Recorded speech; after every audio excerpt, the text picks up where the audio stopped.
Aux côtés du préfet du département de Benjé et du délégué spécial en charge de la gestion de la commune de Port-Gentil, le gouverneur de province enquiert une énième fois du niveau d'avancement des chantiers d'ivoirie urbaine engagés il y a quelques mois sur instruction du président de la transition par les entreprises Soko TP et de leurs services dans les 4 arrondissements de la capitale économique gabonaise. Le bilan est mitigé parce que nous avons deux réalités sur le terrain.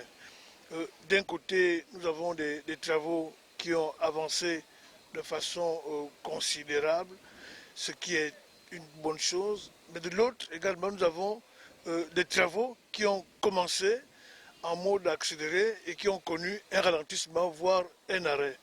Et cette situation n'est pas imputable aux responsables parce que ce sont là des faits extérieurs, notamment le manque de matériaux, le sable, le gravier, la latérite, la ferraille.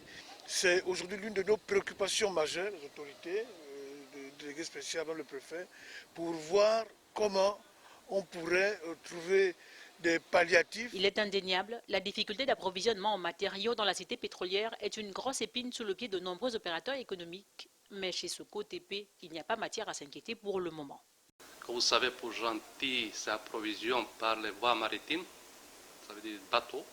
Pour le moment, on suit un peu l'approvisionnement, c'est vrai, il y a des fois on ralentit un petit peu, mais on n'a pas encore arrêté à cause des problèmes des matériaux. Donc ça veut dire qu'il y a des difficultés, il faut reconnaître. Mais on arrive un peu à régulariser au moins que les travaux ne s'arrêtent pas. Comme vous savez, il y avait deux chantiers qui nous étaient conviés. Le premier chantier, on a réalisé, donc ça veut dire tournage SG juste derrière le traitement de l'eau SG, on a réalisé.